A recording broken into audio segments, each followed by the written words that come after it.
Hola a todos. Gracias por estar aquí hoy. En este video vamos a adentrarnos en la vida de un hombre que fue más que un campeón.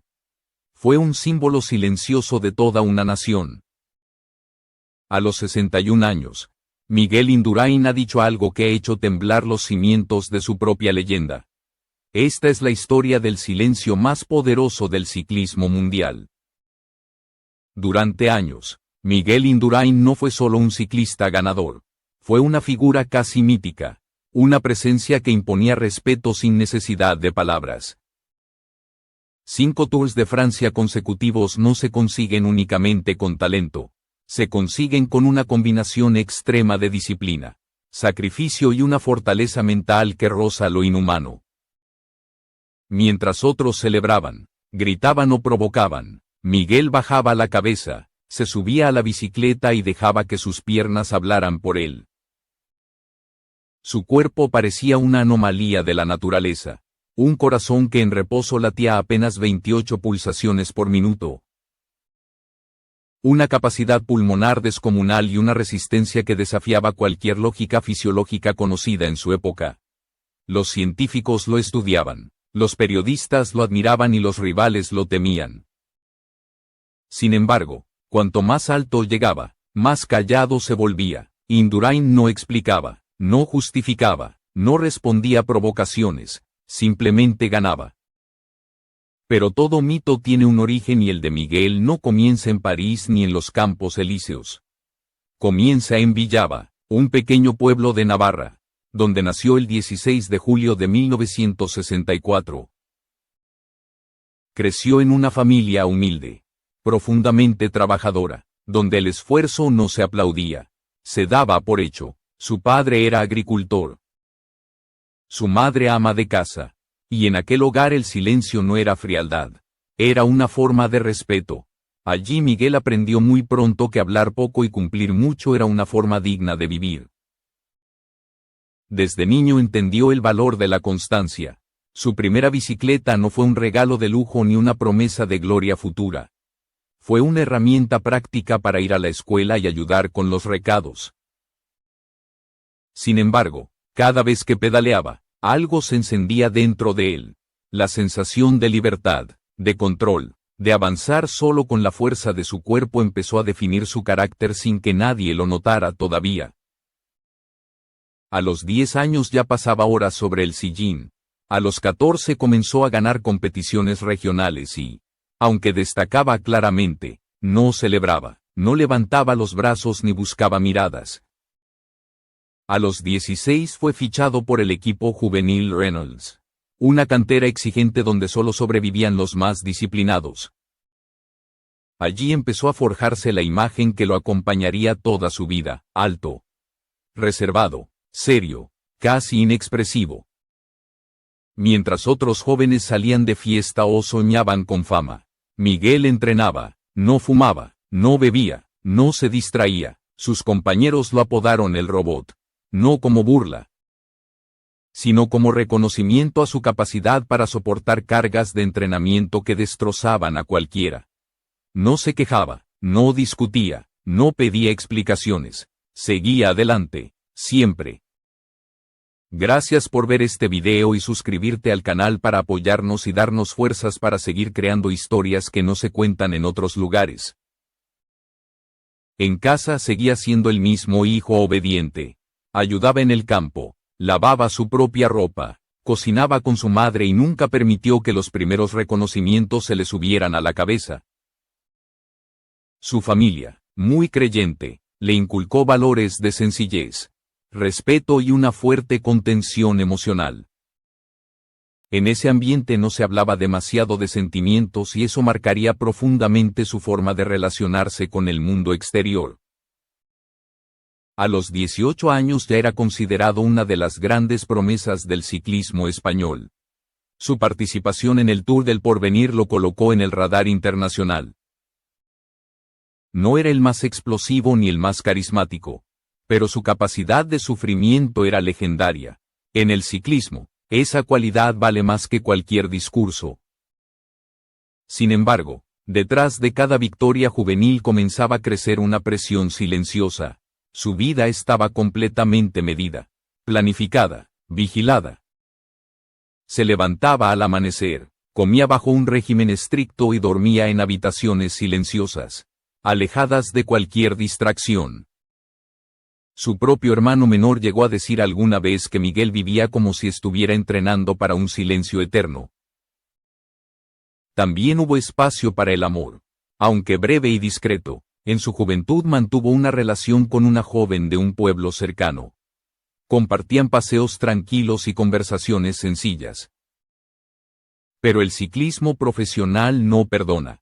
Las ausencias, los viajes constantes y la obsesión por el rendimiento acabaron desgastando esa relación. Un día, ella dejó de responder sus cartas.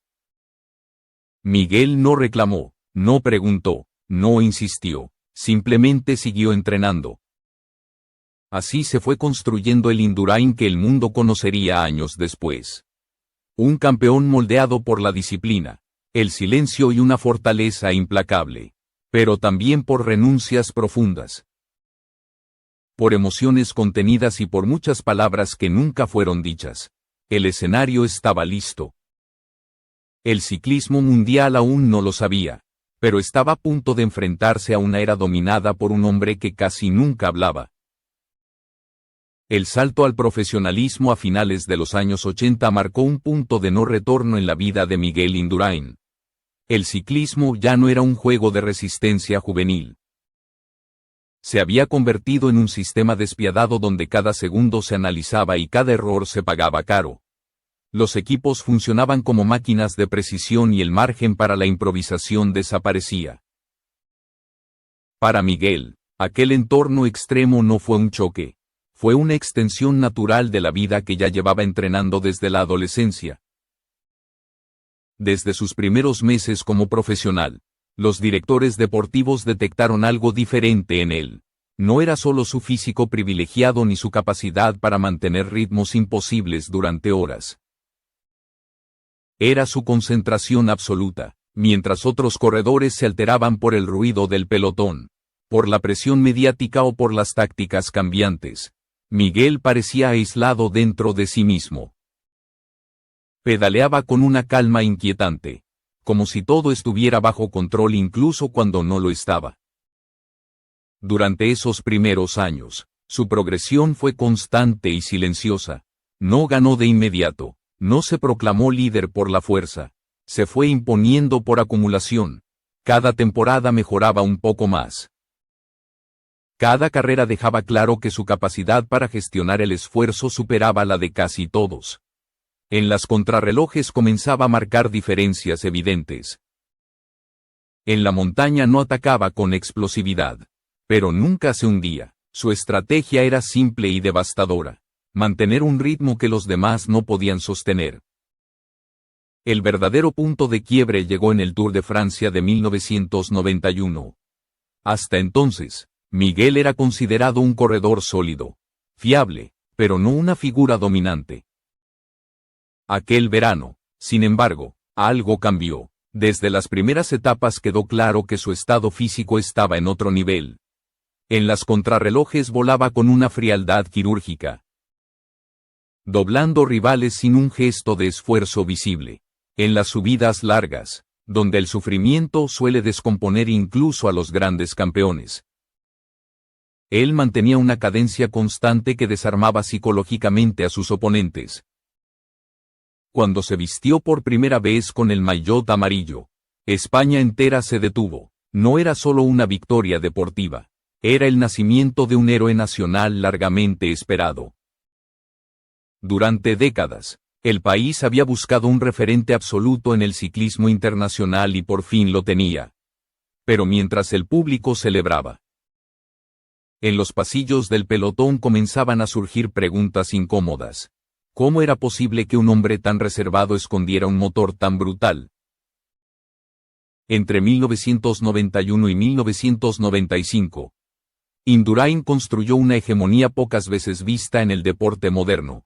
5 Tours de Francia consecutivos, 2 Giros de Italia y un récord de la hora que dejó al mundo sin palabras.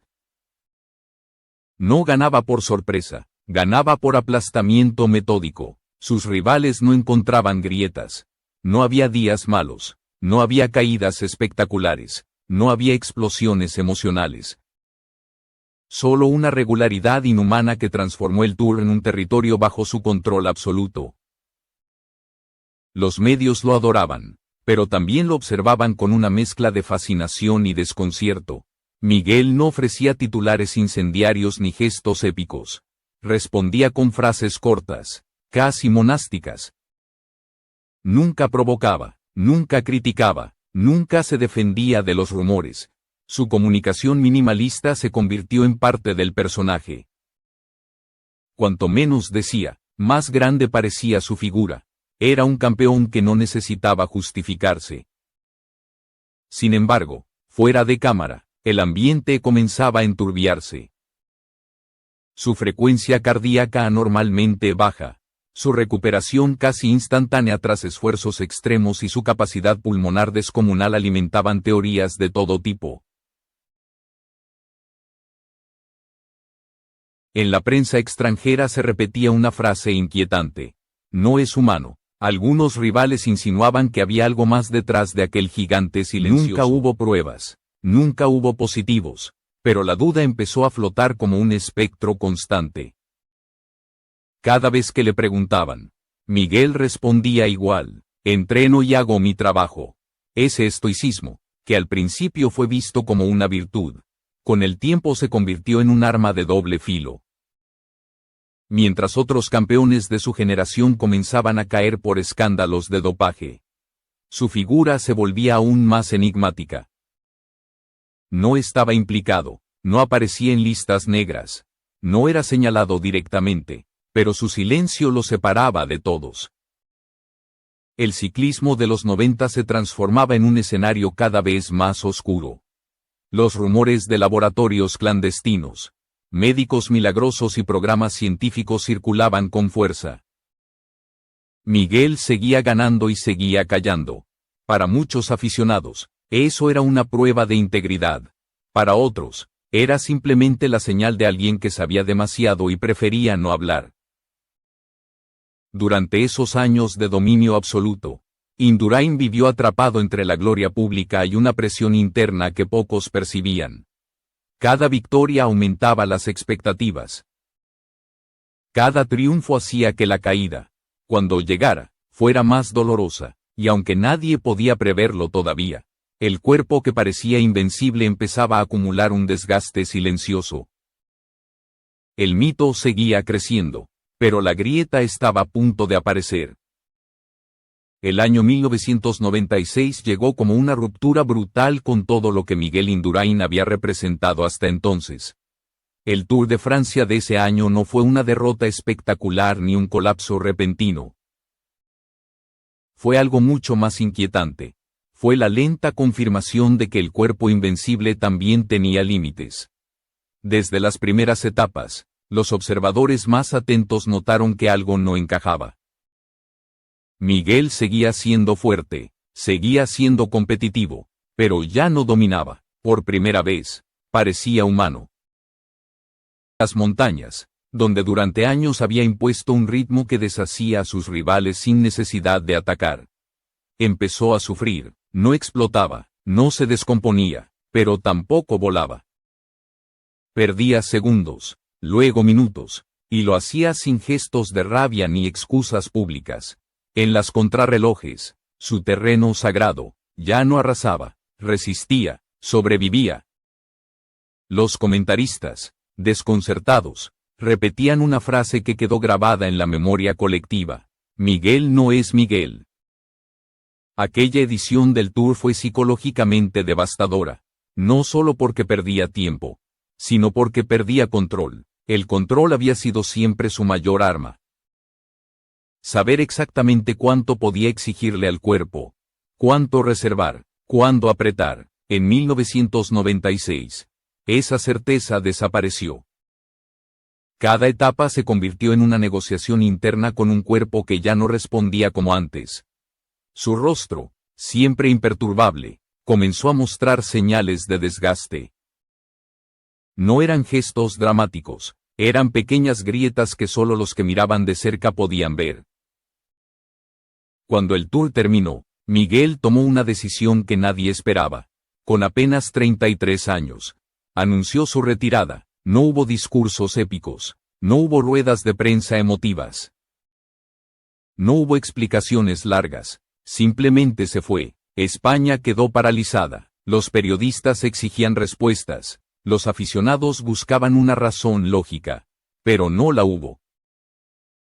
El entorno habló de cansancio, de desgaste, de necesidad de vivir, pero él no confirmó nada. Eligió el silencio una vez más. Esa retirada abrupta se convirtió inmediatamente en el centro de un gran misterio. ¿Por qué se iba tan pronto alguien que aún podía competir al máximo nivel? ¿Era una decisión puramente física o había algo más detrás? Cada silencio suyo alimentaba nuevas teorías. Algunos hablaban de agotamiento emocional, otros de una intuición peligrosa. De una línea que no quiso cruzar en un ciclismo cada vez más contaminado. Miguel no desmintió ni confirmó nada. Se refugió en la sombra. Paradójicamente, su ausencia fortaleció su leyenda. Mientras otros campeones de su generación eran derribados por confesiones, investigaciones y escándalos públicos, Indurain permanecía intacto. No defendía su nombre, no atacaba a nadie, no participaba en debates. Su figura se convirtió en la de un gigante de piedra. Inmune a las tormentas que arrasaban el ciclismo de los 90.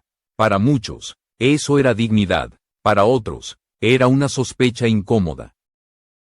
Con el paso de los años, el deporte comenzó a revelar su lado más oscuro. Casos de dopaje sistemático, redes médicas clandestinas y programas científicos ilegales salieron a la luz. Nombres que habían compartido pelotón con Miguel fueron cayendo uno tras otro. Algunos confesaron, otros fueron sancionados, otros quedaron marcados para siempre. En medio de ese derrumbe colectivo, Indurain seguía sin hablar, nunca dio positivo, nunca fue vinculado directamente a un escándalo concreto, pero su silencio se volvía cada vez más pesado. Muchos se preguntaban si callaba por orgullo, por miedo o por lealtad. Lealtad a su equipo, a sus compañeros, al ciclismo español. En los pasillos del pelotón de aquellos años se repetía una frase inquietante. Si no haces lo que ellos hacen, no puedes ganar lo que ellos ganan. Esa idea comenzó a perseguir retrospectivamente su carrera. Fue esa presión la que lo llevó a retirarse en 1996. El temor a un sistema que exigía cada vez más y ofrecía cada vez menos humanidad. En privado, personas cercanas a él admitieron años después que Miguel ya no dormía igual en sus últimos tiempos como profesional. Que antes de algunas etapas su rostro estaba más gris, más cargado. Que había dejado de disfrutar del ciclismo. Cada victoria se había convertido en una carga y cada rumor, aunque no lo señalara directamente, lo hería por dentro. Fiel a su carácter, nunca compartió ese dolor en público. Lo digirió en silencio, como había hecho toda su vida. Así comenzó la etapa más enigmática de su historia. El campeón que lo había ganado todo desaparecía sin dar explicaciones, dejando atrás un vacío lleno de preguntas. El mito seguía en pie, pero la duda ya se había instalado, y con el paso del tiempo, esa duda no haría más que crecer. Con el cambio de siglo, el silencio de Miguel Indurain empezó a interpretarse de otra manera, lo que en los años 90 había sido visto como elegancia y discreción. En el nuevo contexto del ciclismo mundial comenzó a leerse como una ausencia incómoda. El deporte estaba siendo sacudido por revelaciones constantes y el público exigía respuestas. En ese escenario, la figura de Indurain se mantenía intacta, pero cada vez más aislada. Mientras antiguos campeones confesaban, pedían perdón o eran despojados de sus títulos, Miguel seguía sin pronunciarse, no aparecía en documentales, no escribía libros de memorias. No participaba en debates, rechazó cargos en equipos técnicos, evitó puestos institucionales y se mantuvo lejos de los focos. Su mensaje era claro, aunque nunca explícito. Lo mío era dar pedales. Nada más. Sin embargo, el ciclismo de los años 90 había sido una época demasiado turbia como para que el silencio pasara desapercibido. Salieron a la luz testimonios de corredores que describían un ambiente asfixiante, donde las sustancias dopantes y los programas médicos avanzados eran parte del sistema. Periodistas de investigación comenzaron a reconstruir aquella década oscura y, una y otra vez, el nombre de Indurain aparecía como una excepción imposible de explicar del todo. Nunca fue vinculado directamente con médicos implicados en escándalos. Nunca fue citado en procesos judiciales. Nunca dio positivo en un control antidopaje. Aún así, su negativa a hablar generaba interpretaciones opuestas. Para unos, era la prueba definitiva de su integridad. Para otros, la señal de alguien que había visto demasiado y había elegido callar para no destruirlo todo. Con los años, comenzaron a circular relatos en voz baja, historias de presiones internas, de propuestas que llegaban envueltas en promesas de rendimiento sin huella. Según algunos testimonios recogidos mucho tiempo después, Miguel habría recibido ofertas que rechazó sin hacer ruido. No denunció, no señaló, no alertó. Simplemente siguió su camino hasta que decidió retirarse. Para muchos, ese fue su límite moral. Para otros, una oportunidad perdida de cambiar el sistema. La frase que más daño hizo a su imagen llegó de manera indirecta. En una entrevista privada para un documental que nunca se emitió. Un periodista reveló años después una respuesta atribuida a Miguel cuando se le preguntó directamente por el uso de sustancias ilegales. No fue una negación rotunda. Tampoco una confesión, fue una frase ambigua que cayó como una losa. Nunca hice nada que mis rivales no hicieran también. Pero nunca quise hablar, porque hablar significaba hundir a todos. Aquellas palabras, nunca grabadas ni confirmadas públicamente por él, se convirtieron en el centro de una tormenta interpretativa. Para algunos, era la admisión más honesta posible en un mundo corrupto. Para otros, una forma elegante de no asumir responsabilidades. Miguel nunca aclaró el contexto ni volvió sobre esa supuesta declaración. Su silencio, una vez más, lo protegía y lo condenaba al mismo tiempo. A partir de entonces, su figura empezó a cambiar. Ya no era solo el campeón perfecto. Se transformó en el símbolo de un dilema moral. El hombre que había dominado el ciclismo en una época envenenada sin ensuciarse oficialmente. Pero sin levantar la voz cuando otros caían. El mito comenzaba a humanizarse. No por lo que había hecho, sino por lo que había decidido no hacer. Lejos del ruido, Miguel regresó a su tierra. Vivía rodeado de montañas y carreteras secundarias, las mismas por las que había entrenado de joven. Su rutina era sencilla: pedalear sin cronómetro, cocinar, pasar tiempo en familia. Casado con Marisa López, padre de 2 hijos, llevaba una vida discreta y ordenada. En casa no hablaba de trofeos ni de glorias pasadas. El ciclismo había quedado atrás como un capítulo cerrado, aunque nunca resuelto del todo. Pero el tiempo, paciente y persistente, no deja las preguntas sin respuesta para siempre. Y a medida que Miguel envejecía, algo en su relación con el pasado comenzó a cambiar.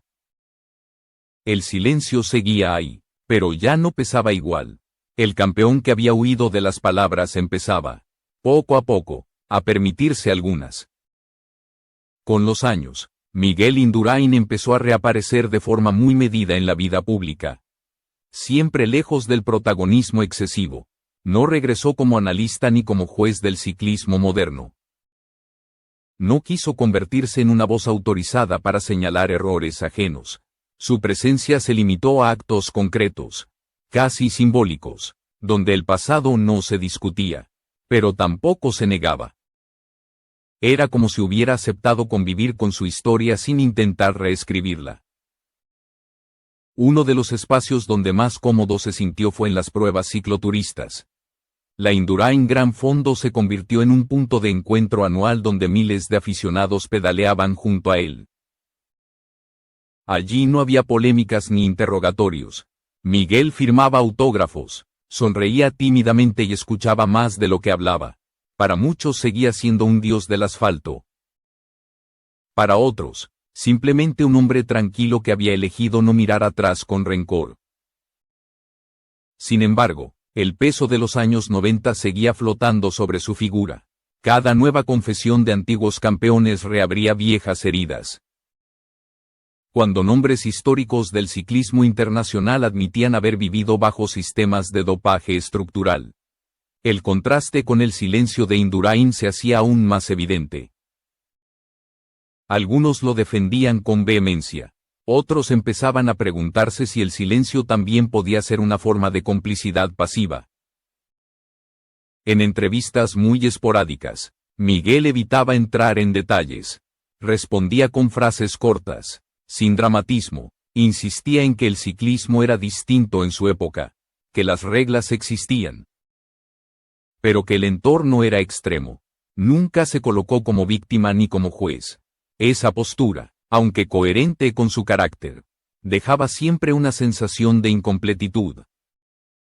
Como si el capítulo más importante de su historia estuviera escrito entre líneas. Fue en una entrevista local, aparentemente inofensiva, donde dejó caer la frase que cambiaría definitivamente la percepción pública sobre él. Le preguntaron si, mirando hacia atrás, se arrepentía de algo. Miguel hizo una pausa larga, más larga de lo habitual. Miró al suelo y respondió con calma. Me arrepiento de haber callado tanto. No añadió nada más. No explicó, no contextualizó, no señaló a nadie, pero esas pocas palabras resonaron con fuerza en todo el país. Aquella frase fue interpretada de muchas maneras. Para algunos, era la confirmación de que había vivido atrapado en una época oscura, obligado a elegir entre hablar y destruir todo lo que amaba o callar y cargar con el peso en silencio. Para otros, era una admisión tardía de que el silencio no siempre protege, que también hiere, que también deja cicatrices invisibles. A partir de entonces, Miguel empezó a participar en iniciativas relacionadas con la salud mental de los deportistas retirados. Por primera vez habló, aunque de forma general, del vacío que sienten los campeones cuando los focos se apagan. Reconoció que la gloria no llena los silencios y que el final de una carrera deportiva puede ser más duro que cualquier subida de montaña. No hablaba de dopaje, hablaba de humanidad. Ese cambio sutil marcó una nueva etapa. Indurain ya no parecía huir de su pasado, pero tampoco necesitaba justificarse. Había aceptado que su legado no sería perfecto ni completamente limpio a ojos de todos. Y quizás por primera vez, eso dejó de importarle. El hombre que había vivido décadas protegiendo su silencio empezaba a entender que algunas verdades no necesitan ser gritadas para existir. El mito seguía en pie, pero ya no era de piedra, era de carne y memoria. Y quedaba aún una última reflexión, la más profunda, la que cerraría definitivamente el círculo de su historia. Hoy, Miguel Indurain vive lejos del ruido mediático, en la misma región donde todo comenzó. Su figura sigue siendo imponente, alto, serio, con ese rostro tranquilo que durante décadas desconcertó a periodistas y aficionados. Pero algo ha cambiado de manera irreversible. Ya no carga con la necesidad de sostener una imagen perfecta. Ya no corre para escapar de las preguntas. Camina despacio, habla poco y cuando lo hace, sus palabras pesan más que antes. Nunca buscó una confesión espectacular ni un acto de redención pública. No escribió memorias incendiarias ni participó en documentales acusatorios. Su forma de cerrar el círculo fue otra, más coherente con el hombre que siempre fue. Reconocer, sin detalles ni nombres, que el silencio también tuvo un costo. Que callar durante tanto tiempo no fue gratis. Que proteger una leyenda puede implicar traicionarse a uno mismo. Vida cotidiana. Miguel es un hombre sencillo. Cocina, ve películas antiguas, sale a pedalear sin cronómetro ni metas. Sus hijos eligieron caminos alejados del ciclismo profesional. Quizás por decisión propia, quizás por el peso de un apellido imposible de ignorar. En casa no se habla de trofeos ni de victorias históricas. El pasado existe, pero no domina el presente. Con el paso del tiempo, la percepción pública sobre Indurain ha evolucionado. Ya no es solo el campeón invencible ni el enigma intocable. Es el reflejo de una generación atrapada en una época donde la frontera entre lo permitido y lo prohibido se volvió difusa. Un hombre que ganó en un sistema enfermo sin ser oficialmente señalado, pero sin levantar la voz cuando el sistema se desmoronaba. Esa ambigüedad, lejos de destruir su figura, la ha humanizado. Su historia plantea una pregunta incómoda que va más allá del ciclismo. ¿Cuántas verdades deben ser ocultadas para sostener un mito? ¿Cuántas veces el silencio se elige no por cobardía, sino por miedo a destruir todo lo construido? Indurain eligió no hablar durante décadas. Quizá por dignidad, quizá por lealtad, quizá por temor.